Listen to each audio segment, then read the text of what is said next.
जी। पूर्णमदः पूर्णमिदं पूर्णात् पूर्णमुदच्यते पूर्णस्य पूर्णमादाय पूर्णमेवावशिष्यते। ॐ शान्ति शान्ति शान्ति। शङ्करं शङ्कराचार्यं केशवं बादरायणं सूत्रभाष्यकृतौ वन्दे भगवन्तौ पुनः पुनः। ईश्वरो गुरुरात्मेति मूर्तिभेदविभागिने व्योमवद्व्यक्तदेहाय दक्षिणामूर्तये नमः। ॐ शान्ति शान्ति शान्ति। चतुर्थ दिवस पर हम पहुंच गए। अब आगे जाने से पहले ये तुलसीदास जी को एक बार स्मरण कर लेते हैं। छठ दम शील विरति बहु कर्म नित्य निरत निरंतर सज्जन धर्म। इसको याद रखना पड़ता है। छठ, छठी भक्ति क्या है? दम, इंद्रिय कंट्रोल, मन की बात नहीं। इंद्रिय कंट्रोल होवे भक्ति तो मन में, पर बाहर इंद्रिय भागे दौड़े तो छठ दम शील, शील शील स्वभाव। और जो हम कर नहीं पाते विरति बहु कर्मा, ये भक्ति का लक्षण है, भक्त का लक्षण है। फालतू भाग दौड़ से अपने को बचाए। ये सुनने में अच्छा लगता है, महाराज जी वो तो 14 घंटा काम करता है, ठीक है, बहुत अच्छी बात है। परंतु श्री कृष्ण कह गए युक्ताहार विहारस्य, आहार विहार दोनों नियमित हो गए। विरति बहु कर्म, ये बहु कर्म दुनिया भर का सिर दर्द लेके बैठे हैं। हमें कोई नरेंद्र मोदी बनना नहीं कि 18 घंटा काम करें। निरत निरंतर सज्जन धर्म, निरत, इसी में निरत लगा है, निरंतर लगातार। ये है सज्जन पुरुष का धर्म, माने जो भक्ति मार्ग में कदम रखना चाहते हैं उसी का, भक्त का धर्म। सज्जन पुरुष पर भक्त का धर्म। अब हम धीरे धीरे ज्ञान रूपा भक्ति में प्रवेश कर रहे हैं, तो उसमें यही है कि हमें वो भगवत दर्शन, वो कुछ शक्ति क्यों प्राप्त नहीं। इसका मतलब ये है कि बड़े बड़े महापुरुष, उनके अंदर ऐसी सिद्धि आ गई, ऐसा ऐसा दर्शन हुआ, सब हुआ। तो इसका मतलब है, ओंकारेश्वर रामानंद जी कहते थे कि तुम तो हो है नाइट लैंप और ईश्वर है हैलोजन।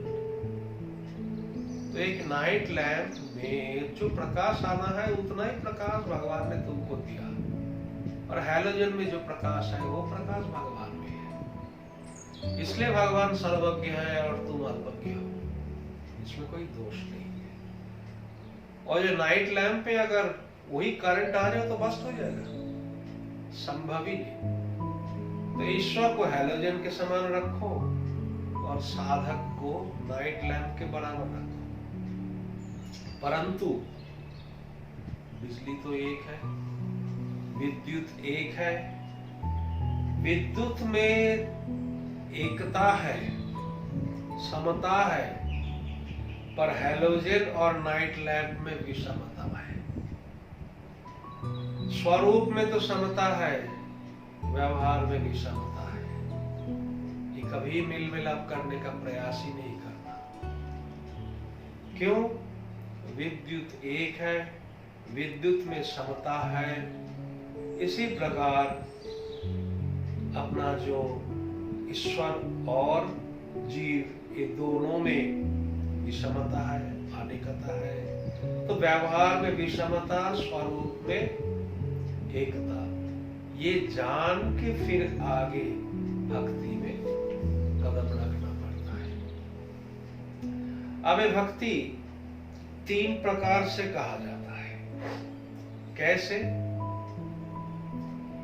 एक है अंग सिद्धा भक्ति। अंग सिद्धा भक्ति माने खाली कर्म से ही भक्ति। इसको गौरी संप्रदाय, प्रभुपाद जी, इस्कॉन वाले खूब मानते हैं। ऋषिकेन ऋषिकेश सेवा, इंद्रिय द्वारा, ऋषिकेन इंद्रिय के द्वारा ऋषिकेश श्री कृष्ण की सेवा। यदस्नासि यदकरोषि यदस्नासि, अर्जुन तू जो करता है, जो खाता है, पीता है, तत्कुरुष्व मदर्पणम, मुझ में समर्पण कर दे। तो ये है कर्म से भक्ति। इसको कहते हैं अंग सिद्धा भक्ति। भक्ति का एक अंग उसको पकड़ के ये आगे बढ़ रहे। और एक है आरोप सिद्धा भक्ति, उपासना से, योग उपासना से। योग उपासना से जो आरोप सिद्धा भक्ति है, उसमें आपने अंदर मानस पूजा आदि सबका स्थान है। वो तो चला गया कर्म से। वो जो अंग सिद्धा भक्ति है कर्म से, आरोप सिद्धा भक्ति है मन से। और एक जो स्वरूप से भक्ति है, स्वरूपता, वो है बड़ा भक्ति, प्रेम लक्षणा भक्ति। तो आज हम चर्चा करेंगे कि आरोप सिद्धा भक्ति, क्योंकि क्रिया योग से जो समाधि है उसको कहते हैं प्राण कुंडलिनी जागरण। प्राण कुंडलिनी को जागरण करके सुषुम्ना के सहारे सहस्रार में पहुंचना, वो तो योगी के लिए है। हम तो योगी नहीं, हम तो भोगी है। और चुड़ाना कहाँ गया, योग वासिष्ठ ने कहा जाके क्या किया, हम ये सब कर नहीं सकते। हम सीधी सी बात, कोई योगी नहीं, भोगी है। इसलिए हम आरोप सिद्धा जो भक्ति है, जिसको हम कहते, वो है प्राण कुंडलिनी जागरण। आरोप सिद्धा भक्ति में एक नया नाम रखा, प्रभक्ति कुंडलिनी जागरण। वहां प्राण कुंडलिनी जागरण और यहाँ भक्ति कुंडलिनी जागरण। कैसे? योग से, उपासना से, उप माने नजदीक, आसन माने बैठना, भगवान के नजदीक अपना आसन ले जाके बैठना, ये है योग उपासना। किंतु वेद का उद्घोष है भगवान बनकर भगवान का भजन करे। देवो भूत्वा देवम यजेत, वेद का उद्घोष है। श्रुति तो व्यर्थ नहीं, निष्फल नहीं। इसलिए इस मर्यादा को कैसे रखें, तो ही हमने आरोप सिद्धा भक्ति में ये नया एक शोध किया कि भक्ति कुंडलिनी जागरण। यथोचित धर्मानुष्ठान करके, प्रबल वैराग्य प्राप्त करके, भक्ति प्रवाह से उत्पन्न जो साक्षात्कार कराने के पश्चात ही लगता है कि सब भगवान है। और इसमें धर्मानुष्ठान और प्रबल वैराग्य के सहारे देवो भूत्वा देवम जयेत, भगवान होकर भगवान का भजन करें। ये हम कैसे कर सकते हैं? हम तो भगवान नहीं, अभी बता दिया, नाइट लैंप है और वो तो हैलोजन है, कैसे करें? तो इसमें हम 6 जो चक्र है, क्योंकि कुंडलिनी जागरण, वहां तो प्राण कुंडलिनी जागरण और यहाँ भक्ति कुंडलिनी जागरण, तो 6 चक्र को तो स्वीकार करना ही पड़ेगा। तो इसमें एक एक चक्र में हम परमात्मा का एक एक स्वरूप आवाहन करेंगे, प्रार्थना करेंगे, मानस पूजा करेंगे। आवाहन, प्रार्थना और मानस पूजा। पहले मूलाधार चक्र में नारायण के नाभि कमल से संसार की उत्पत्ति हुई, सृष्टि हुई। तो मूल है, आधार है नारायण। नारायण को आवाहन करें, हे नारायण आप आइए, मेरे इस शरीर में जो मूलाधार चक्र है यह आसन ग्रहण करिए।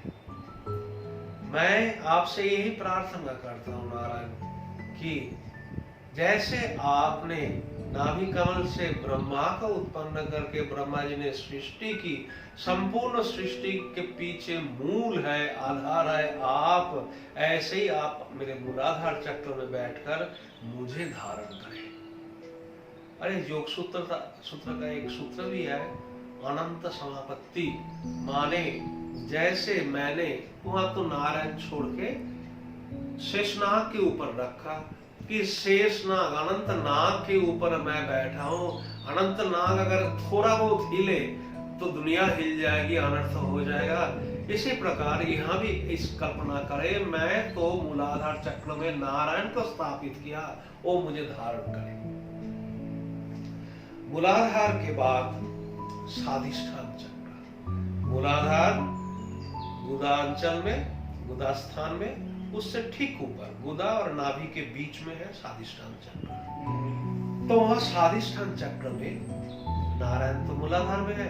स्वाधिष्ठान चक्र में सृष्टि स्थिति प्रलय के जो देवता है ब्रह्मा विष्णु महेश, तीनों को आवाहन करें। है पहले ब्रह्मा जी, हे ब्रह्मा जी आपको मैं आवाहन करता हूं, मैं जानता हूं संपूर्ण सृष्टि के पीछे आप ही हो।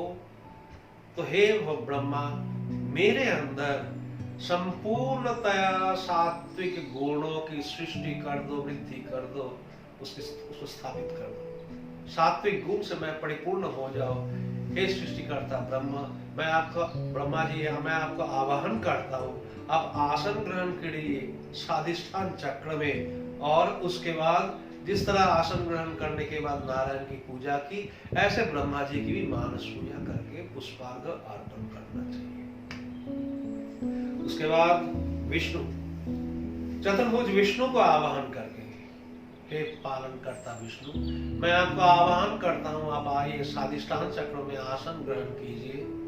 संपूर्ण संसार को आपने पालन किया, इसी प्रकार ये जीवन भी आपके हाथ में है, आप इस जीवन का पालन करें, सटीक ढंग से पालन करें, अनर्थ में कदम ना रखे। ये जीवन मैं आपको मानसिक रूप से पूजा करना चाहता हूँ। फिर विष्णु को चंदन धूप दीप आदि से स्वाधिष्ठान चक्र में पूजा किया जाता है। फिर महेश, हे देवों के देव महादेव आपको मैं आवाहन करता हूँ, आप इस स्वाधिष्ठान चक्र में आइए।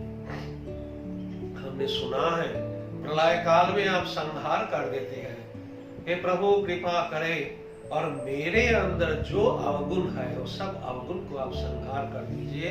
अब आसन ग्रहण करें, मैं आपको मानस पूजा करता हूँ।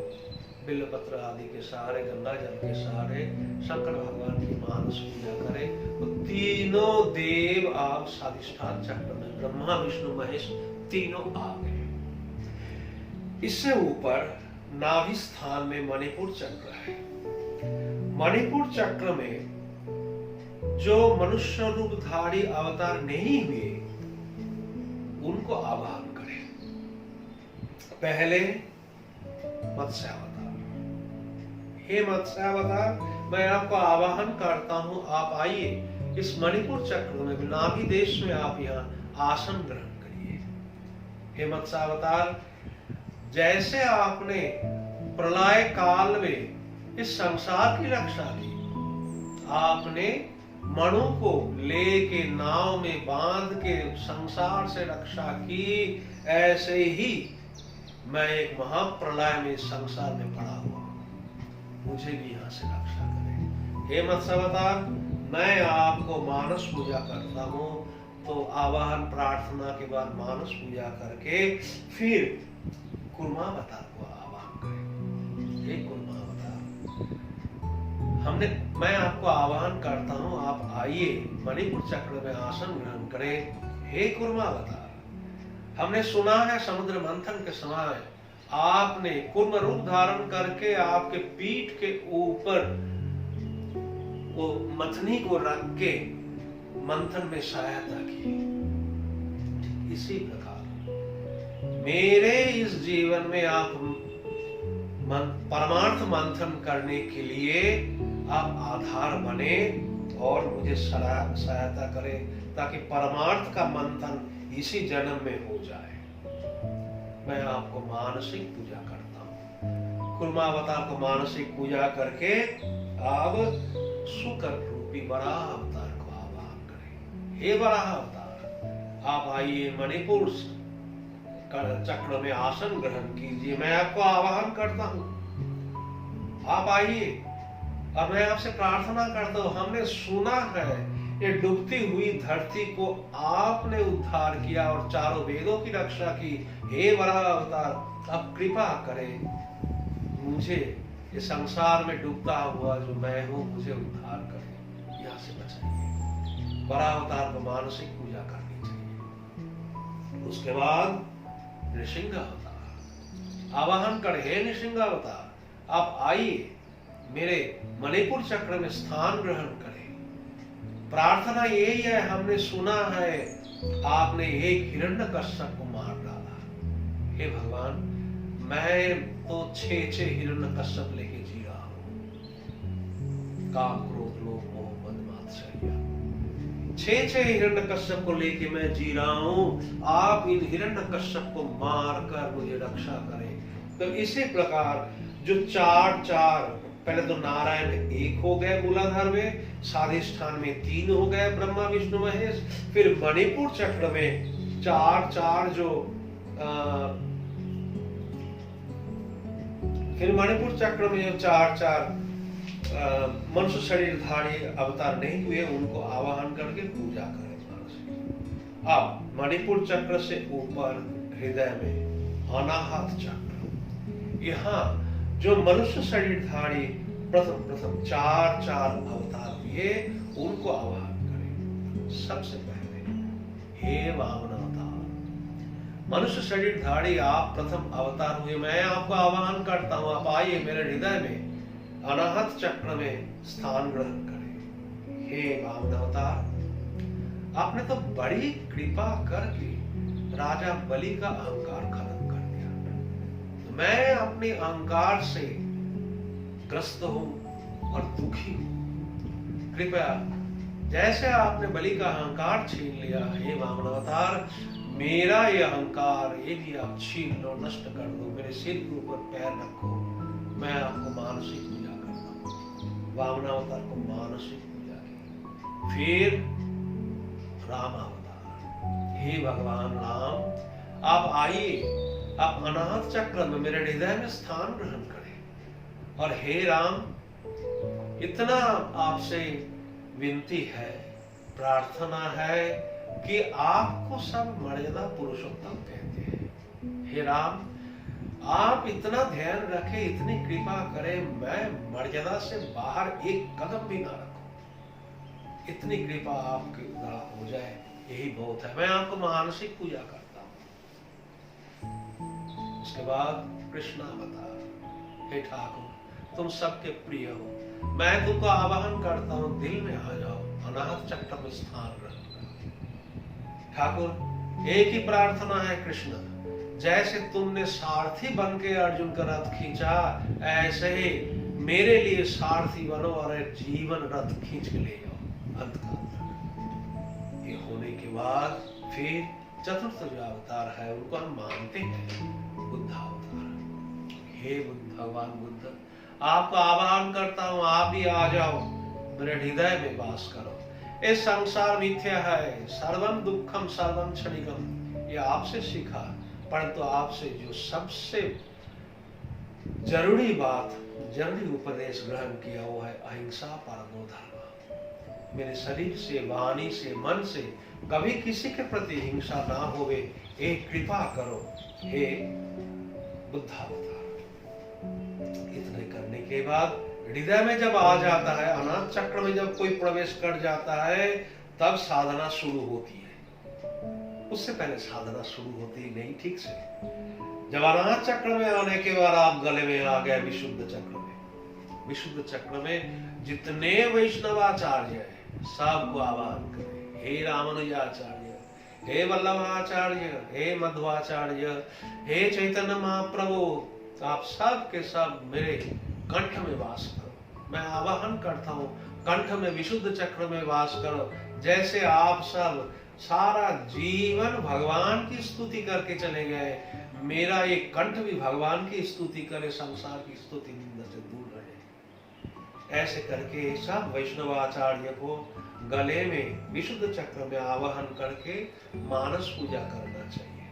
उसके बाद आज्ञा चक्र भ्रुवर मध्य। आज्ञा चक्र में अपने परंपरा के आचार्य शंकराचार्य को आह्वान करें, हे प्रभु आप आ जाइए, आप आ जाइए, अपने आज्ञा चक्र में आसन ग्रहण करें और जो आपके सिद्धांत में है, जो और कहीं नहीं देखा कि ये केवल अद्वैत सिद्धांत में ही जीवन मुक्ति है, वो जीवन मुक्ति की प्रार्थना करता हूँ प्रभु आप इस आज्ञा चक्र में बैठ के मुझे जीवन मुक्ति का सुख प्रदान करें। शंकराचार्य की पूजा करें, फिर सिर के ऊपर गुरुदेव को स्थापित करके आवाहन करें, गुरु पद पंकज सेवा तीसरी भक्ति अमान। गुरुदेव को आवाहन करें। क्यों? ये जो आज्ञा चक्र से सहस्रार्थ तक की गति है, ये गति में आप पुरुषार्थ है नहीं, एक दिव्य शक्ति ले आके यहाँ तक पहुंचा देती है। तो गुरु को वहां स्थापित करें और मानसिक पूजा करें। अब क्रिया योग, प्राण कुंडलिनी जागरण, ये तो सबके द्वारा संभव नहीं है। इसलिए सबके द्वारा जब संभव नहीं है, इसीलिए योग सूत्र में भी कहा गया है ईश्वर प्रणिधानाद वा। खाली भगवान में आपने को समर्पित कर दे, इतने मात्र से सब काम बन जाएगा। और यही है भक्ति कुंडलिनी जागरण के लिए मूल सूत्र, ईश्वर प्रणिधानाद वा। और ऐसे करके अगर हम आवाहन करें, प्रार्थना करें, पूजा करें, तो अब अपना मूलाधार में नारायण, स्वाधिष्ठान में ब्रह्मा विष्णु महेश, मणिपुर में 4 अवतार, हृदय में मनुष्य अवतार, फिर कंठ में वैष्णवाचार्य, तो आप तो रहे ही नहीं।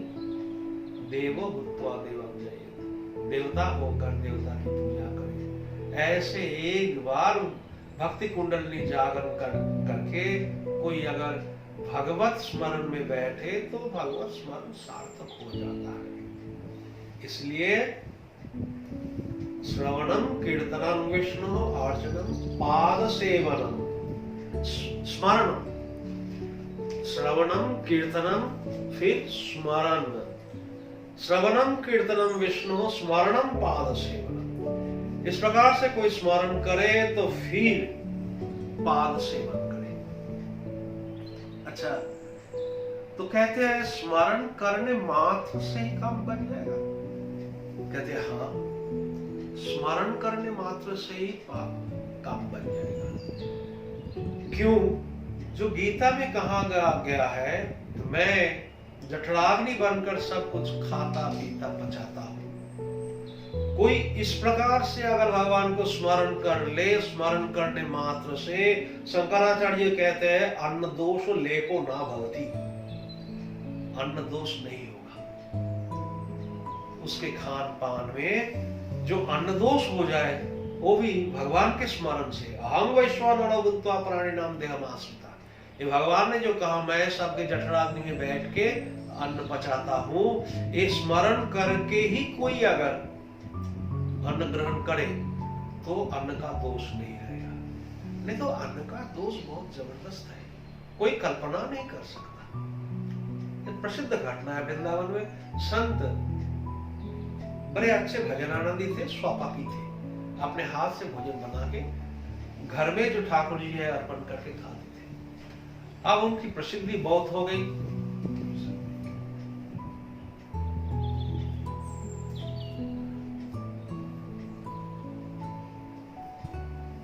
अब उनकी प्रसिद्धि बहुत हो गई, बहुत प्रसिद्धि हो गई तो बिहारी जी जाते थे और पंडित कहते थे आज प्रसाद ले जाओ, हाँ जी करके चले जाते थे, लेते नहीं थे, वहां से भिक्षा नहीं लेते थे।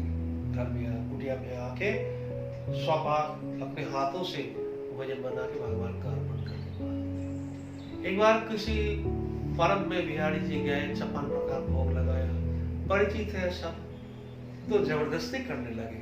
वहां जो गोसाई है, महाराज जी आज तो ले लो, आज तो ले लो। तो फिर जब जबरदस्ती करने लगे तो वहां से भिक्षा ले ली। भिक्षा लेके वो अपने कुटिया में आए, विश्राम किया, रात को सो गए। बहुत गलत स्वप्न देखा, बहुत गलत स्वप्न देखा, मन विचलित हो गया। जिस स्वप्न में भगवान आते थे उस स्वप्न में आज ऐसी गलत एक औरत और गलत आचरण क्यों?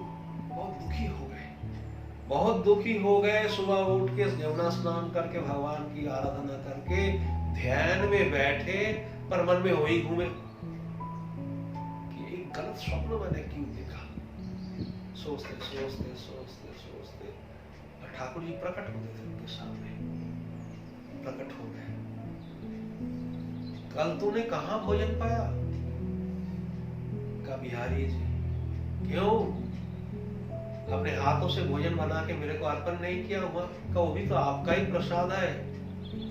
बिहारी जी में 56 भोग। तब ठाकुर जी ने कहा, मेरे को जो अर्पण करता है मैं सब पचा सकता हूं, तू पचा नहीं सकता। कल का 56 भोग एक व्यभिचारिणी औरत देखी। इतना असर पड़ता है अन्न का अपने अंदर, ये तो मैं अपने जीवन में भी जानता हूँ। कई बार जुआरी के घर में भिक्षा थी, सट्टा खेलता है तो भिक्षा पाके आया, अपने जीवन में देखा मैंने। तो भगवान को स्मरण करके अगर कोई अन्न सेवन करे तो कोई दोष नहीं लगेगा। श्रवणम कीर्तनम विष्णु स्मरणम, स्मरण। अब आया पाद सेवन, चरण सेवा। स्मरण से ही अन्न शुद्धि हो जाती है, तो फिर पाद सेवा तो कहना ही क्या, मन ही मन भगवान सुख से सो जावे। इसलिए हम गर्मी के दिन पंखा चला देते हैं, भगवान को कोई डिस्टर्बेंस ना होवे, इसलिए हम दरवाजा बंद कर देते हैं। यहाँ तक कि पहले तो भगवान के लिए कुछ रख भी देते थे, मिश्री वगैरह, अभी भी रखते हैं सब जगह बिहारी जी वगैरह, ताकि रात को भूख प्यास ना लगे, पानी रखते हैं। तो इस प्रकार करके पाद सेवन, मानसिक पाद सेवन करके इस प्रकार व्यवस्था करके चले जाते थे।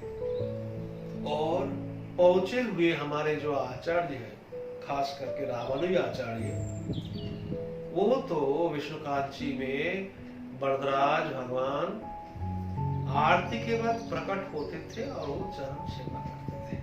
रामानुज आचार्य चरण सेवा करते थे, चरण सेवा करके फिर भगवान सो जाते थे, दरवाजा बंद करके जो जो करना था वो चले जाते। उस समय रामानुज आचार्य ब्रह्मसूत्र भाष्य लिख रहे थे, गीता भाष्य लिख रहे थे। और जो होता है, ये भागवत में श्री कृष्ण का श्लोक है, उद्धव से कहा, जो जहां खड़ा है वहां से वही ठीक लगता है, वही उचित समझता है। पूर्वा पर्य प्रसंख्यानम यथा वक्तुर विवक्षिता।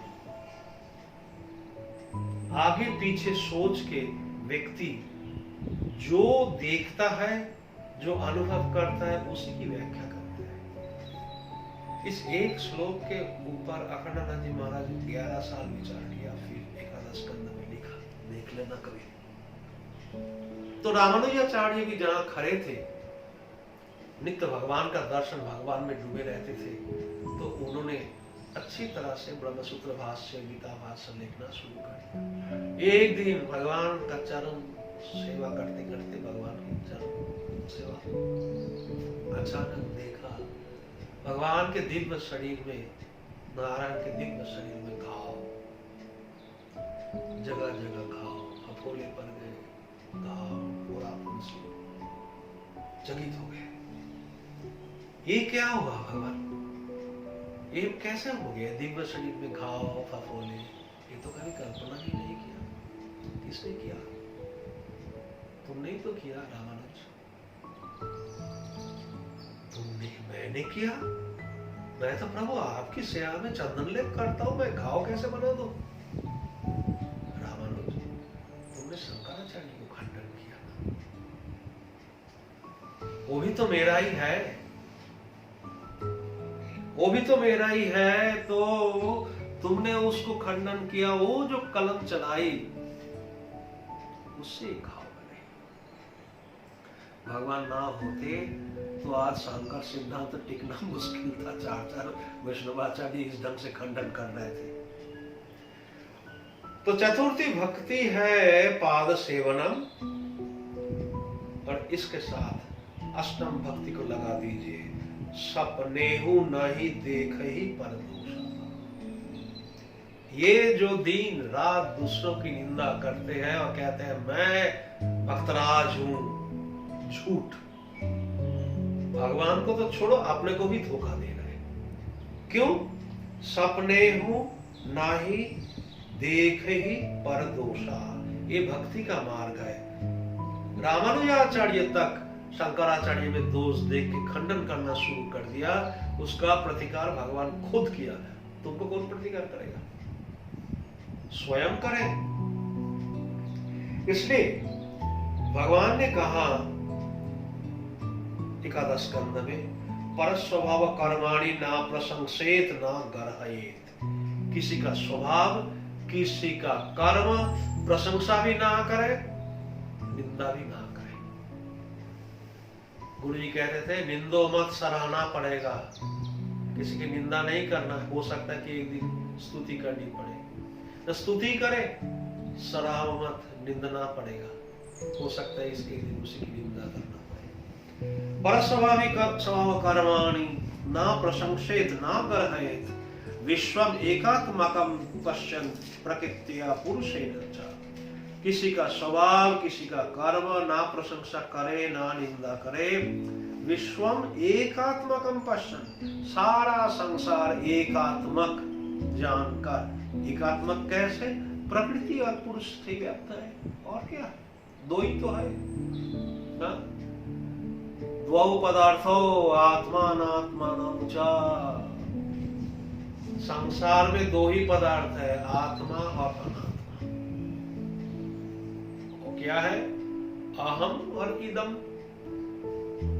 और स्पष्ट मैं और मेरा। ये मैंने नया लक्षण बनाया मन का। क्या आता है शास्त्र में? संकल्प विकल्पात्मकम मनः। जो दिन भर संकल्प विकल्प करता है उसी को मन कहता है।